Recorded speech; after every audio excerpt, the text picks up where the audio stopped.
If you're looking for another cultist video about how awesome Final Fantasy is and why you absolutely should play it, I'm sorry to disappoint you, but this isn't what you'll be getting here. As a longtime WoW player who still plays WoW and who's been tapping into this admittedly incredible game, I'd like to offer you some viewpoints on whether this game is actually for you or not. Because the truth is, Final Fantasy XIV is amazing, but it isn't some sort of alternative universe to WoW, Guild Wars 2, ESO, or anything like that. It's its own game with its own unique features, and if at any point of this video you say to yourself, yes, that's what I'd like to see, then you should consider giving FF14 a shot. My name is Ivona from momsden.com, and in case we haven't met yet, subbing now is a good idea. I do simple MMO guides for classes, dungeons, raids, and collectibles that you love if you enjoy getting some easy in-game wins. Once in a while I do a reaction, a review, or a brainstorm video, and I also live stream on this channel quite a bit. Currently I'm covering all things WoW and Final Fantasy XIV, so if you're into any of those, I think you'll like it here. I'll talk about these viewpoints in sections, and I won't necessarily go in the order of importance, as I don't quite know what's important to you, so take the sequence with an open mind. The first thing I'd like to touch on is the elephant in the room, and that's graphics.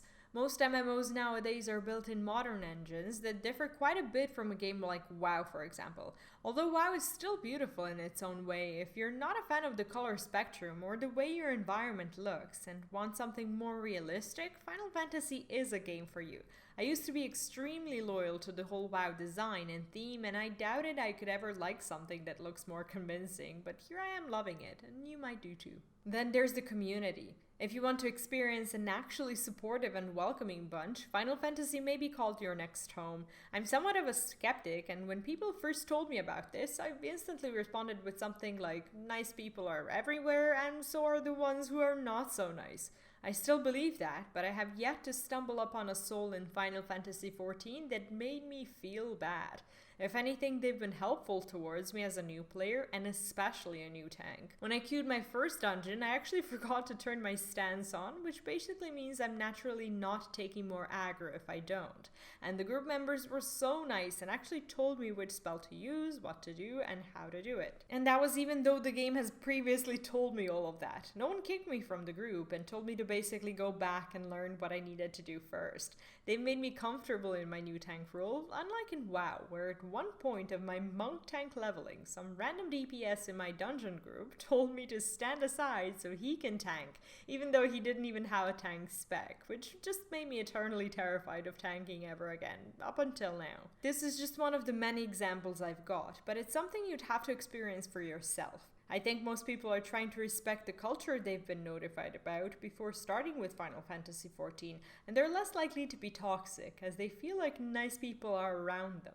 It's like a wave of good, helpful behavior you can't help but go along with, so if that's what you're looking for, welcome aboard. Let's talk about the gameplay for a bit, and by that I mean specifically the speed of spellcasting.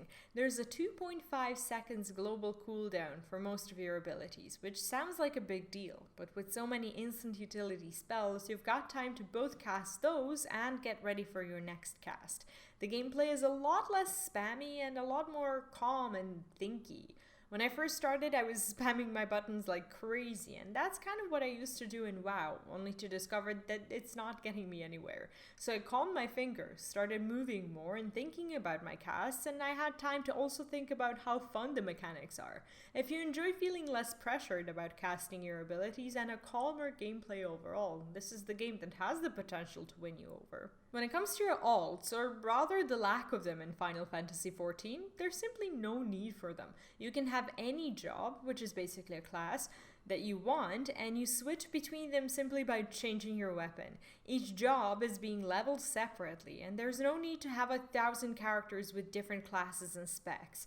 Your character is you, and there's nothing more to it, so if you feel like you want to identify with your in-game avatar without limits or feeling of split personality due to too many alts, this could be a relief for you. I personally dislike alts, and every time I temporarily abandon one of them in WoW, for example, I feel heartbroken next time time I log in, as they're all just sitting in their covenants, not doing anything meaningful, and the resources for them, like currency and gear and anima, are out there in the open world being wasted away without ever having the time to get them. So that's quite sad for me, and I just don't want to talk about it anymore. If you're more than a casual, you may feel like you still have a meaningful meta choice to make into Final Fantasy XIV, as naturally you can't play all the jobs and still be good at the game, right? Wrong. You absolutely can, as there are no dead jobs. They're well tuned for the endgame content, and you won't be getting kicked from the group if you only have certain jobs leveled. If you've been struggling with the idea of playing the popular meta specs in Final Fantasy XIV, you don't have to worry about it, as the damage differences are based on skill and not jobs. The same goes for your race, and what you pick is pure cosmetics and doesn't really affect even the high-end gameplay, so that's a relief. And you can always change your race later on if that's what you want. Another big thing for this game is the story, and that's not just an optional thing to do like in some other games. In Final Fantasy XIV, you've got to go through the main quest line, but the thing about it is that it never feels like a chore. The story and the narrative are both terrific, and if those are something that can keep you immersed in an MMO, this is a game that you'll want to try out. However, if you just want to click away and get to the end game without getting to know your character and the ones around you, this is going to be a rough leveling experience for you, so just keep that in mind. And also there's a large group of players who only come back to the game to do the story and don't play until there's something new in it, so that should tell you a lot about its quality. If you're an experienced MMO player, you may not like this aspect of the game too much, but Final Fantasy XIV does a lot of hand-holding while you're leveling your job. Basically, in order to progress further, you actually need to go through instances with your job, and the very game actually equips you with knowledge on how to use your abilities. Most of this is done through fun role-play scenarios and interactions, so the quests aren't made to be boring, and they also reward you with your new spells and abilities, which is what you want. So if you're new to MMOs or re-rolling your type of character like me, who's never tagged before, you can feel safe knowing you'll be well educated for the end game. If you live for the grind, if that's something that fills you with joy and you find it to be a crucial part of your end game, Final Fantasy XIV may not be something you'll enjoy. There's very little grind, especially before hitting the end game and going for some high-end collectibles or transmog. The game is designed in such a way that it's okay for you to complete an expansion content and basically play other games until the next new or seasonal thing, and mind you, those things happen quite a lot. So if you have a life and responsibilities outside of gaming as well and don't want to play for more than a couple of hours a day, you're perfectly fine and right on track with absolutely everything. If however you want to play all day every day, you'll eventually burn out, as there aren't that many things you can do over and over again. There aren't any random borrowed power systems to learn and obtain, and there's no penalty for leaving at any point. Unlike currently in WoW, every time you don't play, there's an endless amount of anima from world quests and weeklies to stress about not getting, which has certainly taken its toll on my enjoyment in Shadowlands. You don't have to obsess over anything in Final Fantasy XIV, and that is a relief. You can level your jobs and professions, but once you're done with all that and you have your endgame weapon, you can basically just chill. So if you like chilling, I guess this is a fine game for you. When it comes to sad professions and crafting, that's an actual part of the game that will get you gear, gold, and in-game progression. Your professions are treated like your job. You have a sort of a weapon or an instrument for each one, and you level it just the same as you would with your job, except that each one has a cool questline to it. If you think you'd enjoy gathering, crafting, and getting more proficient at it, Final Fantasy XIV is an okay choice. If you don't like it, you don't have to do it, of course, but you'll be missing out on a lot of fun and a big chunk of the game. If you're a collector of mounts, transmog, or minions, which are basically companions, and then things like furniture for your house and cards for a card game inside of Final Fantasy XIV, and I promise I'll get to all of that later, you'll have plenty of things to do. Mounts in Final Fantasy XIV are gorgeous and unique, and there's no weekly lockout on the old content you'd like to farm. And you're even getting a form of pity currency from those dungeons that you can use to purchase the mounts that didn't drop for you, so at some point you can actually have everything that's obtainable. So I mentioned the in-game housing, and yes, you can have a house or an apartment, as the houses get quite expensive. As a rather new player, I don't have the money for it yet, but I'm looking forward to setting it as a goal for myself sometime in the future. There's plenty of stuff you can just get for your house, and some people create extraordinary things with their corner of the universe.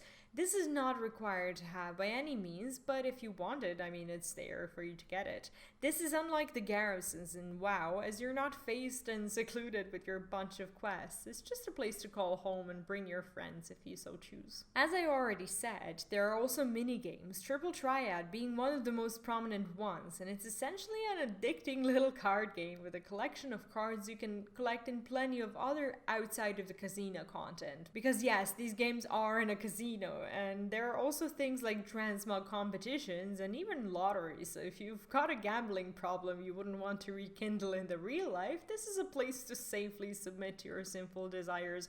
Or not, if they're too tempting to transfer over to your real life as well. But anyway, there's a casino. There are cards, tournaments, and activities you can grow old doing, just saying. If you've played other MMOs where PvP used to be a big part of your gameplay, it might not be a good idea to dive into Final Fantasy just yet.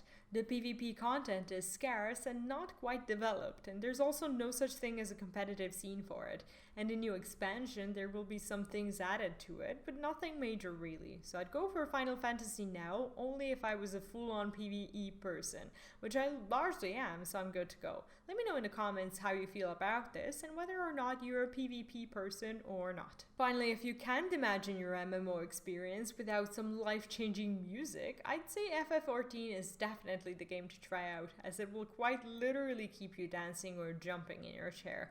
I used to listen to other music while playing other MMOs, but when I'm in the FF, it's just me, my character, and those beautiful in-game tunes. I'm not even kidding. If you'd like to discover it before playing, look up some of the Final Fantasy XIV soundtracks on YouTube if you don't consider that a spoiler for your gameplay. And that is pretty much all I've got for you today. I probably missed out on some important features as I haven't been playing too terribly long myself either, but I'm looking forward to discovering them and making more videos for you about them.